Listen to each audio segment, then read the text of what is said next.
To delve deeper into this topic in New York, we have Anthony Chen, former chief economist at JP Morgan Chase.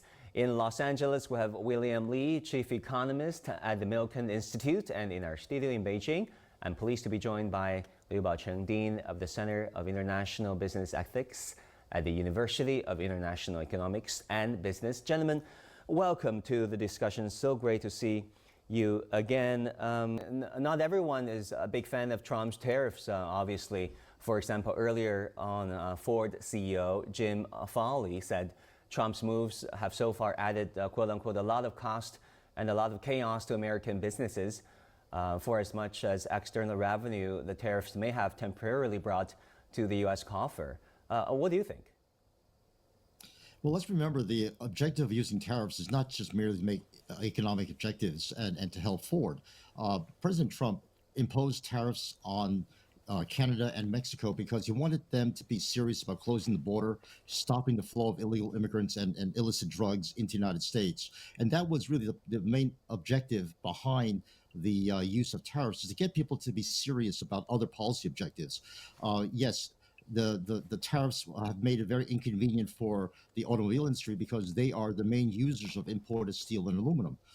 But I think for the national objectives in mind that President Trump had, which, by the way, includes international engagement. He, in his Davos speech, made it very clear he welcomed foreign investment. His strategy for improving the steel industry is not through tariffs, but it's through foreign investment. The deal that he's making with Nippon Steel, for example, is a good way to infuse new technology into the steel industry. So President Trump really is using the tariff as a tool to bring negotiations to the table and get serious about negotiations and get serious about other policies that are hurting the United States and trying to do something about that, but also to infuse new technologies and new capital into the sectors in the United States to make it more competitive again. So tariffs are just one of many tools that he's using in a multifaceted strategy for achieving different objectives, both foreign policy, immigration, as well as economic objectives. Well, points accepted, William, but are there successful precedents or cases during Trump's first term in office whereby he used these maximum pressure campaigns? What you're saying is not a rash or impulsive decision, but a calculated move for larger strategic and priority issues like border and immigration. Are there successful cases previously? I think that's what differentiates the Trump 2.0 from Trump 1.0. Back then, President Trump was really a very narrow focus in trying to achieve economic objectives. And right now, he's very clearly come in with an agenda and very rapidly putting in place that agenda, which is very, very wide-ranging and multifaceted. So it's a different, we don't see precedents of that in the first Trump administration, because I think he learned his lesson that he has to use this very powerful tool to achieve more than just economic objectives. Anthony, how do you look at this? I mean, William is suggesting that it's, of course, a trade-off, using economic and trade tools at the disposal of the U.S. president to force and pressure partners to do what the U.S. wanted. But what about the consequences and negative impacts to businesses and consumers, of course? No, I agree wholeheartedly with William, because the president is trying to reach those non-economic objectives. And maybe a lot of people can argue that they're laudable goals and they're important and they should be achieved. But there are consequences. I mean, the Ford CEO did say that these tariffs can blow a hole through the profitability of the auto sector. Mary Barra, CEO of General Motors, said that they would really have to undertake strategic maneuvers, and even then they could probably only dodge 50% of the damage from the tariffs. But William is correct. The president is not out there to help Ford or help GM. He's out there to help the United States. But in the process of doing that, there are going to be collateral damage, including the U.S. consumer. The Peterson Institute, which is supposed to be a nonpartisan think tank, estimates that if we get these 25% tariffs, it will hit the average household to the tune of about $1,800 per year. And we know that's regressive because the upper income individuals, it's not really much damaging. But if you look at somebody at the lower income or somebody in the middle class levels of income, though those households are going to be hurt quite a bit. So, yes, I don't disagree that the goals are something that seem reasonable, but the collateral damage is also pretty severe. What do you think, Professor Liu? Do you want to respond to our previous guests? Well, I have a slight different idea because since he assumed office, the first round of 25% against Canada and Mexico, and also the 10% against Chinese imports, was really to address the immigration issue, to address the inflow of fentanyl.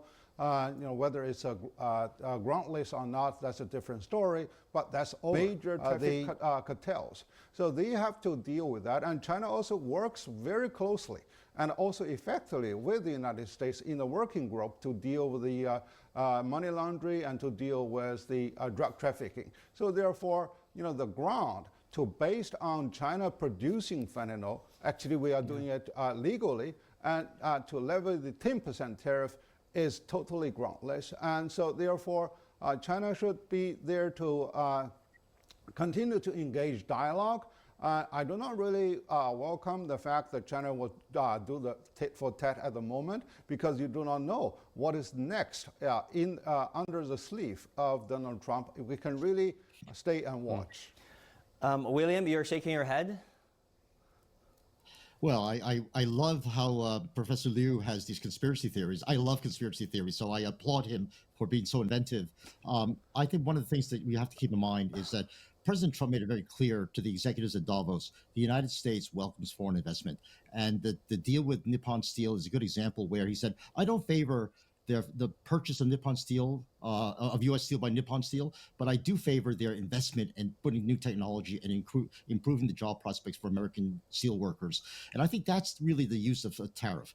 The tariff provides Nippon Steel with a 25% subsidy if they produce in the United States, but if they choose to be a competitor rather than be a partner with the United States, they will face a 25% tariff. So that makes the choices much easier for them to say, I will invest in the United States. The use of tariffs, as I said, is to achieve a whole wide range of objectives. And it's not the conspiratorial world that Professor Liu is working on to say that President Trump just wants to generate revenues through the use of tariffs. With all due respect, Professor Liu is a respected scholar, in China and around the world. I Professor agree, Liu, and I just told you, I love how inventive he is. But whether it's really the true intention, but the actual fact is as such that tariff as a tax just go to the tax collector, which is the federal government, and who is going to in the end pay the bill? It is really all the downstream players, and eventually it's really consumers. A certain portion is borne along the entire supply chain. So that's one issue. The other issue is that competition is the best driver for innovation. So therefore, if you really offer more of the protection measures, and all the industries will feel lazy, and they have less drive for innovation. So that's the real issue. And the U.S. used to be very strong in that regard, and they are spreading the whole world, and they're also transforming their industrial structure based on globalization. But right now, if you select this type of industries, you pick winners and losers. That's right. So now by driving away the competition, and the workers will be more there to demand, and also the distribution will have sort of a monopoly within the domestic market, and that doesn't really help anything to improve the innovation. Anthony, I'll go to you, but William, can you have a quick response, maybe 20 seconds before we go to Anthony? Sure. I think one thing you have to remember is that President Xi did a program of Made in China 2025, where he picked successfully a lot of winners. And we're just taking a page out of President Xi's playbook to say that we will try to subsidize the industries that we feel are important to try to rebuild their capacity in the United States. So we really are copying China in terms of providing subsidies to key industries. Well, my friend, if you remember Solyndra, right, the California-based solar company that got billions of dollars of subsidies from Obama administration, Obama picked a loser, unfortunately. That's the That's the unfortunate That's the affair game. of life, that happens in life. Anthony, what do you think will be the long-term consequences to the global supply chains and the global trading system, right? I mean, this is not just unilateral tariffs you impose on the European Union, Canada, China, countervailing duties against the US. But at the end of the day, WTO is not, fully functioning right now, but eventually there has to be some rules and regulations down the road on a global scale.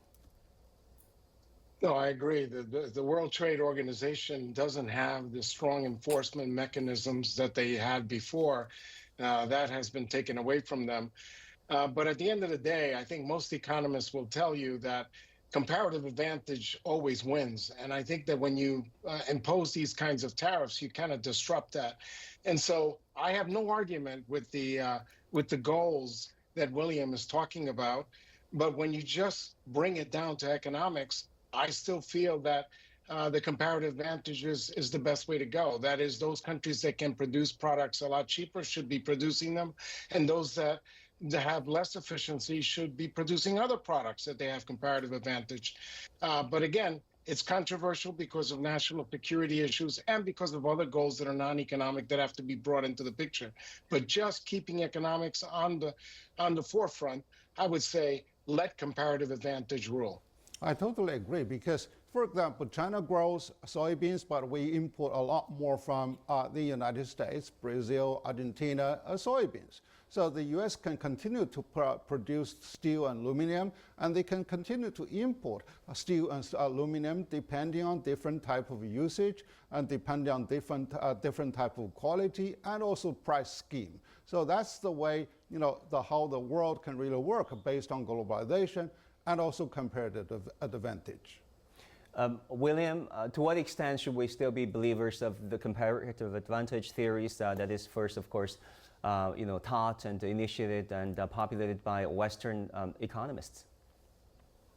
When I taught Columbia University's International Economics course, I remind everyone that in the simple economics model, the comparative advantage is given, God-given. But in the real world, comparative advantage is dynamic. It is produced by policies. And China and the United States have both used subsidies, and Europe, to try to shift dynamic advantage into sectors that are considered strategic and important to have because it benefits its people. And decades of subsidies in Europe, decades of subsidies in Asia and the United States have shifted dynamic advantage to the point where comparative advantage now is a policy tool. And it takes a long time to shift comparative advantage, but that's what countries have done, and China has done very successfully.